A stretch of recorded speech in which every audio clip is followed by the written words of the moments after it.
Shri Gurubhyo Namaha. Hi students, we welcome you to our online English learning for class 8. Let's start children. Today you will learn a spine-chilling poem, The Listeners, written by Walter John de la Mare. He is an English poet who has written many poems, short stories and novels, especially for the children. Now, you will be learning one of his famous poem, The Listeners. The poem is of 36 lines. It is a narrative poem. The poem tells the story of an unnamed traveler approaching an abandoned house which is in the forest, that is unnatural. He comes to that place to keep up his promise to a person who lived there long back. The title, The Listeners, suggests the focus is not on the traveler but on the phantom listeners who await him. Now, we will move on to the poem line by line. "Is there anybody there?" said the traveler, knocking on the moonlit door. And his horse in the silence charmed the grasses of the forest ferny floor.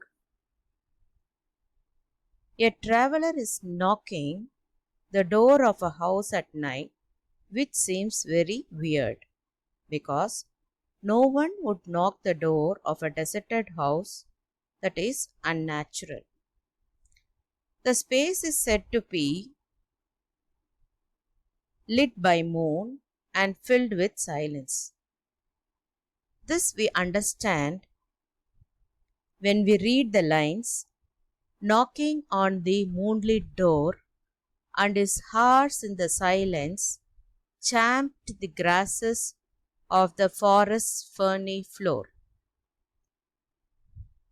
The environment where the traveler and his horse are in is covered with plants, looks very mysterious. And a bird flew up out of the turret above the traveler's head. The knocking of the traveler echoed as there was silence all round the place. A bird flew up out of the turret. Turret means a cylindrical tower rising from a building. You could see in this picture a cylindrical tower raised on the building, from which a bird flew up out of the turret above the traveler's head.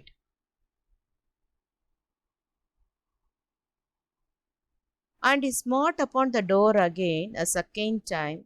"Is there anybody there?" he said. The traveler pounded loudly on the door the second time, asking if there was anybody in the house.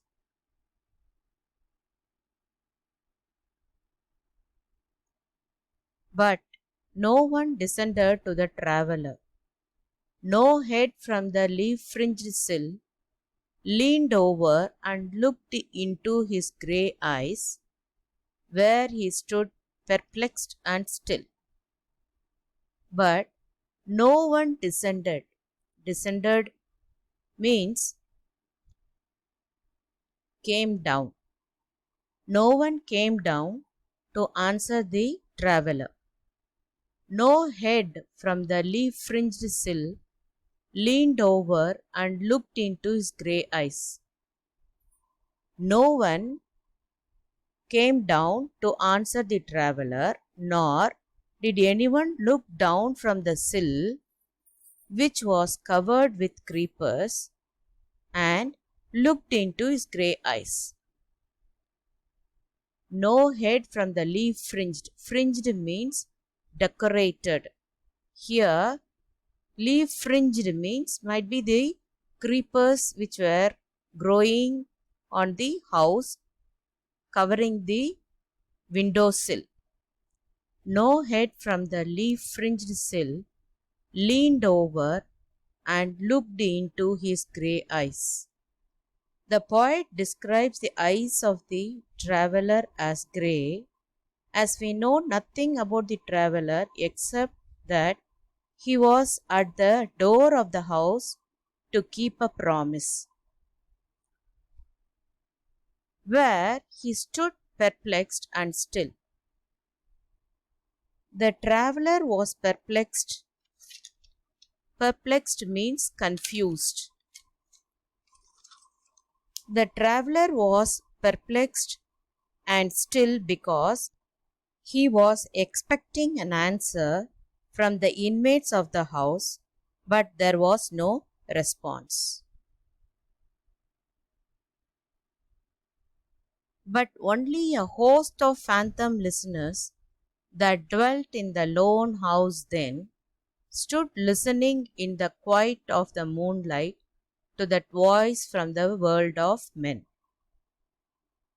A host of phantom listeners means there are a lot of ghosts in the house that dwelt in the lone house then.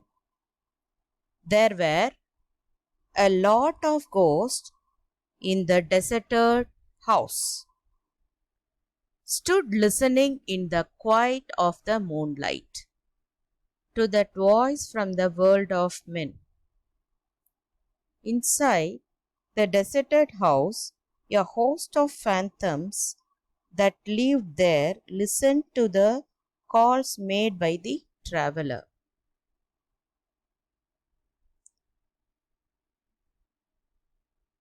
Stood thronging the faint moonbeams on the dark stair that goes down to the empty hall. The phantoms had gathered or crowded together on the stair and the place nearby. Why it is described as dark stair? Because it is night time. Hearkening in an air stirred and shaken by the lonely traveller's call. The ghosts are listening carefully to the human traveller who is disturbing their peaceful existence. So only it is described as an air stirred and shaken by the lonely traveller's call. Here, air is compared to a thing that can be shaken. Metaphor is being used.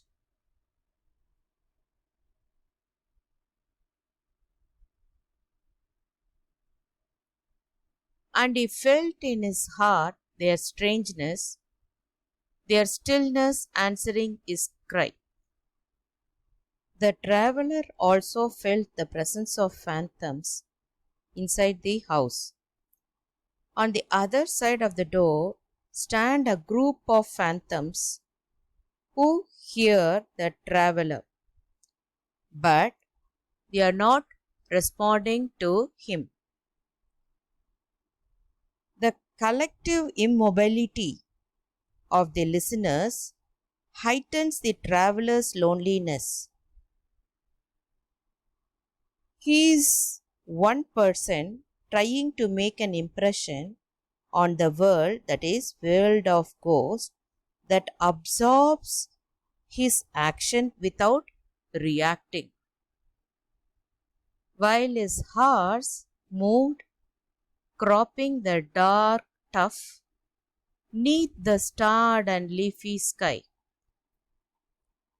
While his horse kept moving while grazing under the star-studded sky. Starred means the sky is filled with stars. While his horse moved cropping the dark turf neath the starred and leafy sky. The horse, the traveller's horse, is eating the grass which is grown on the floor.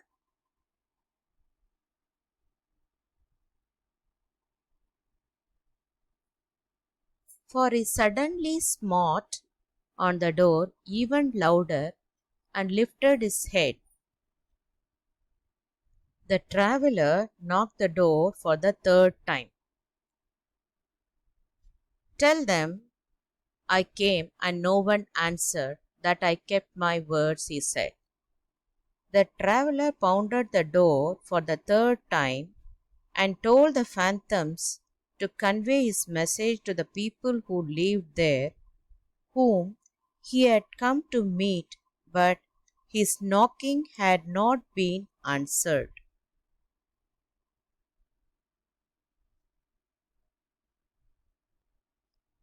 Nevertheless, terror made the listeners, though every word he spake fell echoing through the shadowiness of the still house from the one man left awake. Spake means spoke. Never the least stir made the listeners. The phantom kept listening to the traveller and did not move a bit, though every word he spake. That means, though every word spoken by the speaker fell echoing through the shadowiness of the still house.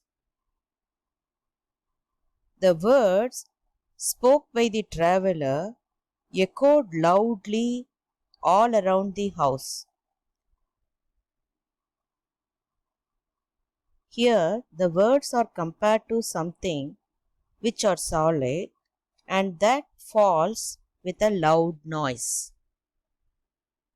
Though every word he spake fell echoing through the shadowiness of the still house from the one man left awake. The one man left awake is the traveller who is standing in front of the castle waiting for an answer from the dwellers.